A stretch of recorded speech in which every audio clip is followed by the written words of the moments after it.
24-hour curfew relapsed in Plateau as GOC meets conflicting parties. 4 policemen feared killed by bandits in Zamfara. Doctors suspend warning strike in Nasarawa State. And on the foreign scene, Mauritania appeals for Mali to return to the G5 Sahel organization. These are the headlines on Trust News Update this hour. I am Ayuba Ilya. Thanks for joining.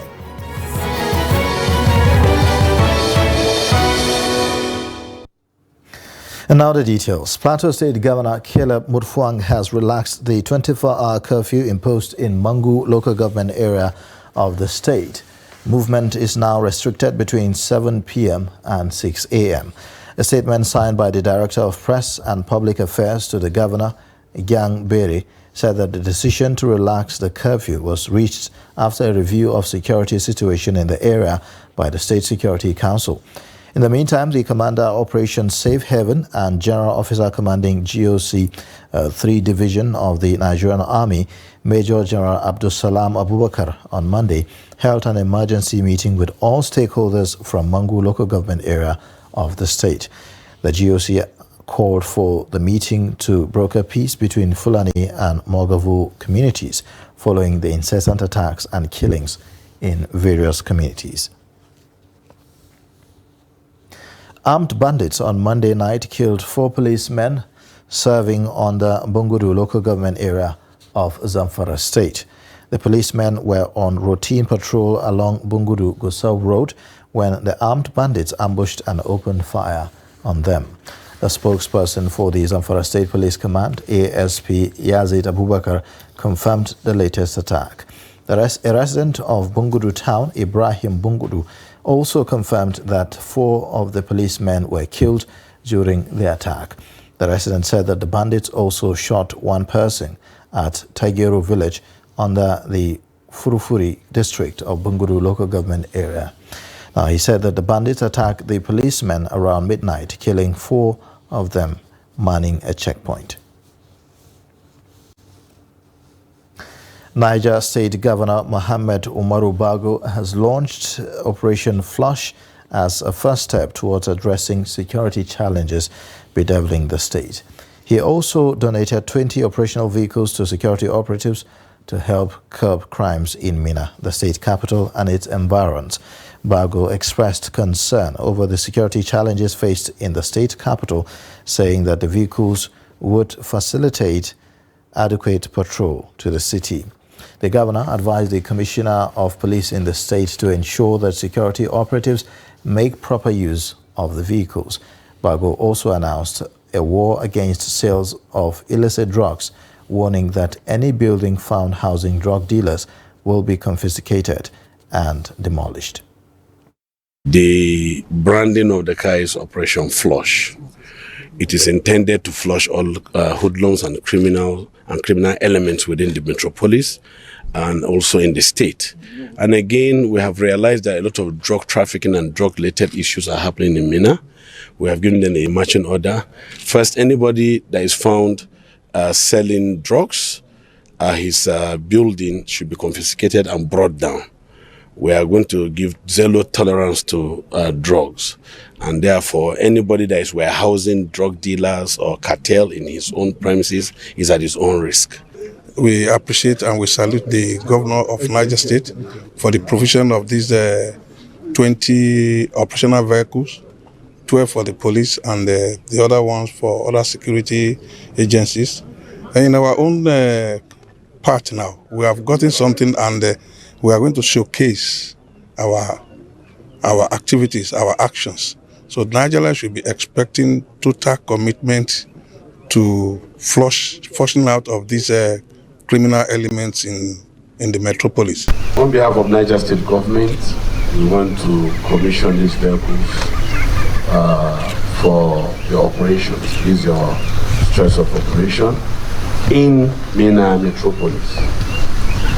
These vehicles must be used within what we call Minna, from Paiko until you get to Beach. Bismillah.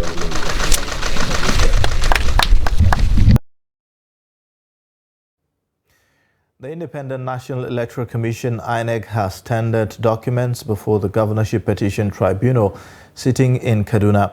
The documents presented before the tribunal on Wednesday by INEC include Form EC8A, EC8B and EC8C of polling units of 9 local government areas in Kaduna State. Counsels to INEC, Ubasani and APC all raised objections to the admissibility of the documents tendered in court. Meanwhile, counsels to the PDP and the APC addressed journalists shortly after the court session, even as the tribunal adjourned sitting to Tuesday. Summarily, the matter was adjourned to today for further presentation of documents. You know, the arrangements here at the tribunal, all documents, the way it was scheduled, all documents will be tendered, and then before you begin to call witnesses. So I think it commenced sometime last week, and then it was adjourned again today for further presentation of documents for adoption, which were done largely today, even though we're not able to conclude them today because of some issues that arose. Well, our argument is that what ordinarily should come before the tribunal as certified true copy of public documents. And the reason is very clear. When the document is a public document, everyone else other than the parties before the tribunal here will be entitled to have certified true copy when they apply and pay the necessary fees. Okay? But since there's issued a subpoena for them to bring them, and they have brought them, but there's nothing we can do but to follow the order of the tribunal, because the subpoena is in the class of an order. Now, despite widespread speculation about the fate of the national chairman of the All Progressives Congress, Senator Abdullahi Adamu, state chairmen of the party have reaffirmed their confidence in his leadership. The APC national chairman met on Monday with state chairmen of the party at the APC secretariat in Abuja to discuss developments in the party. A few days after he met with state governors, Senator Adamu informed the state chairman that the NEC meeting was postponed due to the absence of President Tinubu, who traveled out of Nigeria for the 63rd ordinary session of the Authority of Heads of State and Government of the Economic Community of West African States, ECOWAS. The Nigerians stand up to support the party the way they have done for us to get the kind of results we are all talking about. A lot has been expected from us as a party. You know, from our manifesto, it's clear we made promises, and it behoves on us to see whatever we can do to ensure that we deliver on our promises. This is a moment where rumors and blackmail can thrive. But as a party, there is only one APC. And we came again in solidarity to say we are strongly behind our national chairman and the National Working Committee. It's complete rumor, because whatever you may have heard about board membership, those letters were addressed to the state chairman. And every state chairman is loyal to his governor. And where there are no governors, they are worthy and very loyal to the stakeholders of that state. There is no such crisis. In fact, we must commend Mr. President for playing to his promise of saying that state chairmen should be captains of this ship. And I can assure you that letters were addressed to us.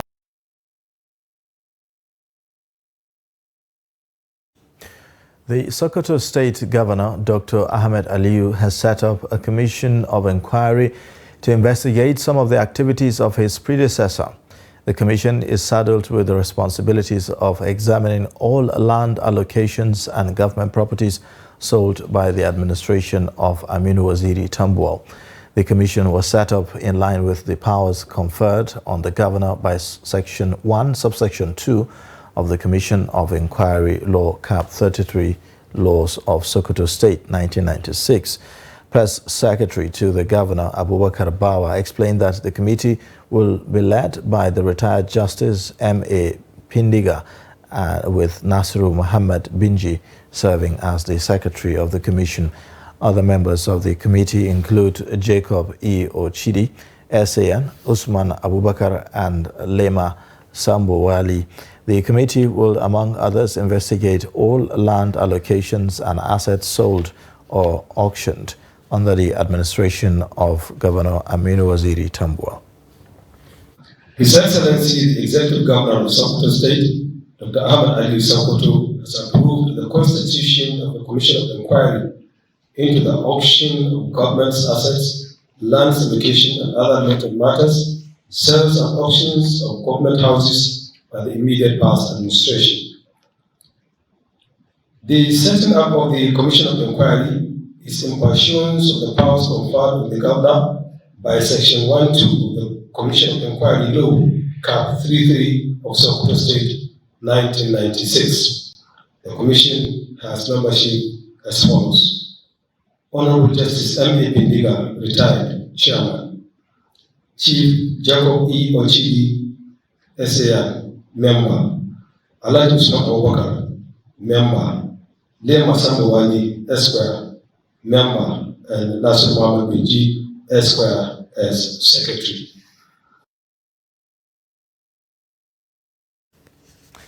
The Nigerian Medical Association Nasarawa State Chapter has suspended its 5-day warning strike, giving the state government 2 weeks ultimatum to address all their demands.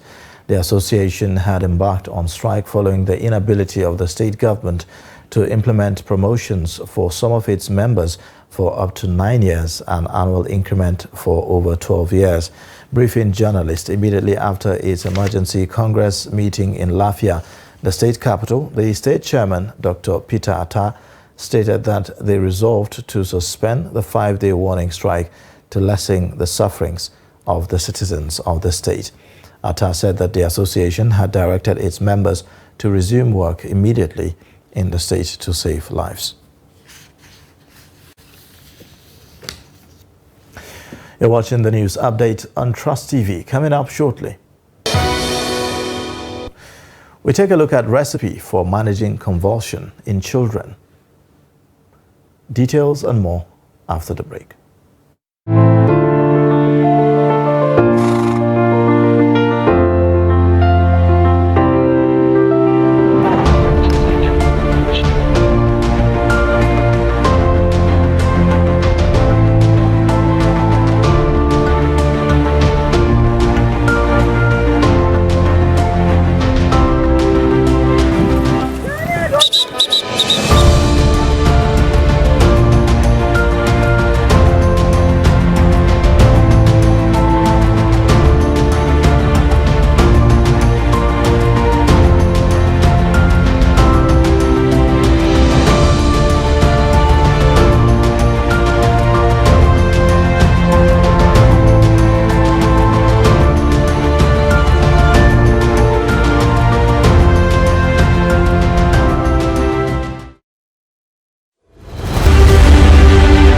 If you are just joining us, this is the news update on Trust TV. Now a recap of our top stories.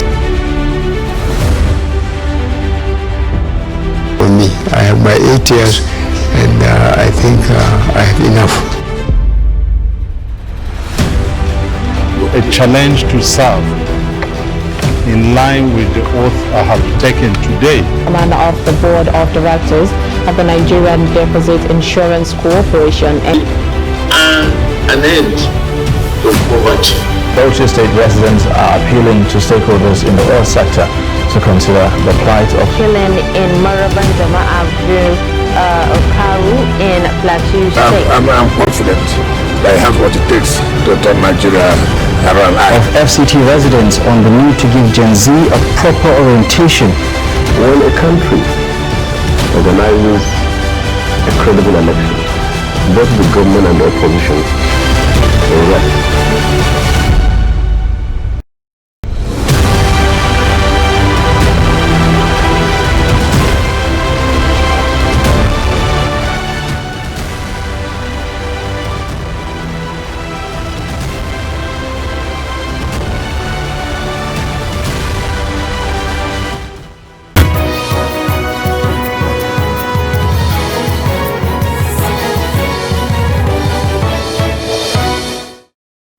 Welcome back. You're watching the news update on Trust TV. Here's a look at the top stories.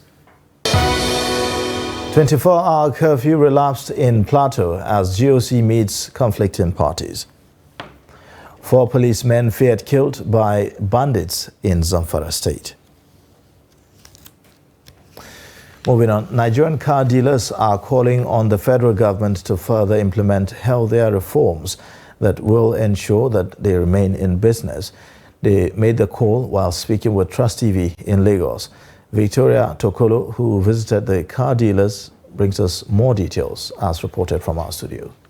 The appeal from car dealers is coming amid soaring prices worsened by the floating of the dollar and the removal of fuel subsidy in the country. As part of addressing these challenges, President Bola Ahmed Tinubu recently ordered the suspension of vehicle import tax across the 36 states of the Federation, including the FCT. Laudable as the policy is, it is yet to start yielding results as car dealers continue to lament the dwindling state of car importation in Nigeria. Although most car dealers and clearing agents are too angered to speak on camera, Anthony Ike, a car dealer, says for the past 8 months, he has not imported more than 2 cars, adding that within the last 1 month, they have only sold 1 to 2 vehicles. He added that cars that were being sold for 1.5 million naira now go for 4 million naira, while those that were hitherto sold for 15 million naira are now being sold for 28 million naira. Years back, I do import 50 to 100 cars. But with the policies on ground, it's not encouraging. We have cars here that are sitting down for 2 years, 3 years, we have not been able to sell. And government is imposing heavy tax day by day, year by year. It's not good for the masses. We are not really in business. We are just, when the day breaks, whatever you see, you take it as you see it. You understand? So the policy is not too nice for us, those of us in this business. Frank Okenwa, a car dealer in Ikeja, lamented that with tariffs increasing on a daily basis and the price of vehicles on a sustained upward trend, it has become very difficult for them to stay in business because patronage has drastically been reduced. The challenge are, paying the tariffs. It's expensive, it's high. Let the government look into it and bring down the tariffs, because this is where the challenges are. And also the dollar. The prices are constant, but here it keeps fluctuating. And so generally that is why the business is not favorable to us, because the money you used to buy a car you sold yesterday, you have to add more money to buy another one tomorrow. So it's not too good for the business. They, however, urged the federal government to address the challenges associated with car importation in order to ensure that the sector remains afloat. Medical practitioners have identified major causes of convulsion among children and how it can be avoided or managed. Dr. Martins Mosheri and Dr. Ifeanyi Ajufo, who spoke with Trust TV in Asaba, said that convulsion in children can be caused by severe malaria, meningitis, effects from an injury in the brain, among other issues. According to them, using spoon or any other object is really not going to make any difference. He advised parents to seek for proper medical treatment for their children. Responds to either an external or internal problem. A child that is 3 years old that was playing and suddenly started convulsing could be as a result of so many factors. Well, first is we'll look at our environment and find out what could have been the cause of convulsion in a 3-year-old child. If we say malaria, yes, it's possible, because when the temperature of the body rises above some certain normal, the body tends to react, especially when the thermoregulatory system in the brain has been altered. Convulsion is commoner in children because the causes are numerous, and there's one particularly that occurs in children, which we call febrile convulsion. You can see an adult or even a child above 6 years convulsing, it's not common for a child above 6 years to have febrile convulsion. What is the commonest convulsion among children is febrile convulsion. You see them jerking, most times it's generalized, tonic-clonic, or you can see it. And the cause, as the name suggests, febrile means the body is hot. As the body gets hot, it triggers firing, because just the brain firing, abnormal, increased firing, discharge of the brain, sending signals to the muscles. So at the end of the day, you see the muscles jerking. West African leaders have restated their commitment to the entrenchment of democratic system of government as a prerequisite for sustainable economic development. A communique on Sunday at the end of the 63rd session of the Authority of Heads of State and Government of the Economic Community of West African States established a link between maintenance of peace and security and harmonious coexistence and socio-economic development of the region. Kehinde Amodu reports. Tough words from the new ECOWAS chairman sets the tone for agreements reached during the one-day summit of West African leaders. We work collectively to pursue inclusive economic integration of West Africa, the region. We should serve a warning to exploiters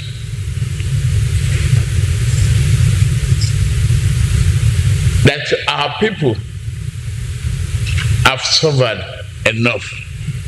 There are real concerns about the speed of implementation of transition processes in Mali, Burkina Faso, and the Republic of Guinea.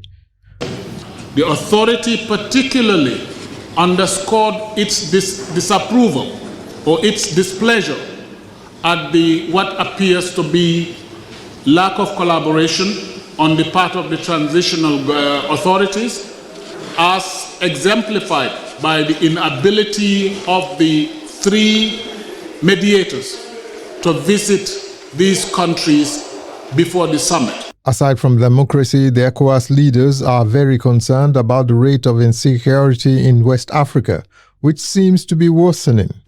On the fight against terrorism, the heads of state expressed serious concern about the worsening security situation in the region, occasioned by the recurrence and expansion of activities of terrorist groups and their humanitarian consequences. They reiterated collective commitment towards the eradication of terrorism and violent extremism. In particular, the authority strongly urges for the operationalization of the regional standby force urgently. The summit also discussed progress being made in the implementation of the African Continental Free Trade Area, the ECOWAS Single Currency Program, and the report on obstacles to free movement of goods on the Abidjan-Lagos corridor. Reviewing the president's participation at the ECOWAS summit in Guinea-Bissau, Kehinde Amodu, Trust TV News. Now, on the foreign scene, the president of Mauritania, Mohamed Al-Sheikh, called for the return of Mali to the G5 Sahel organization. Mali left the regional military alliance fighting insurgents groups in May last year, citing loss of autonomy and instrumentalization within the organization. The appeal took place in the Mauritanian capital at the opening of the 4th session of the General Assembly of the Sahel Alliance, a platform of 27 bilateral partners and donors set up to mobilize international aid for the development of the region. The junta that has ruled Mali since 2020 has broken with France and its allies, turning to Russia for help. Mauritania, a vast, mostly desert country with a population of 4.5 million, has not seen any attacks since 2011. Abia State government confirmed former Arsenal striker Kanu Nwankwo as Enyimba of Aba's new chairman. Kanu replaces Felix Anyansi Agu, who led the club for 24 years. Governor Alex Otti dissolved the Enyimba board led by Anyasi Agu shortly after the Nigerian Premier Football League Championship playoff, which the People's Elephant won to become the 2022-2023 league champions. Kanu 46 is expected to lead Enyimba to success in both the CAF Champions League and the 2023-2024 Seasons League and the Federation Cup competitions, which his predecessor won on several occasions. As Enyimba chairman, the former Iwanyao Nacional star will work with his Ajax Amsterdam former teammate Finidi George, who is the club's coach. Both players were part of Louis van Gaal's team, which won the UEFA Champions League in 1995. And that's a wrap on the news update. You can watch more via all our social media platforms and also on our YouTube live stream. I am Ayuba Ilia. Thanks for watching.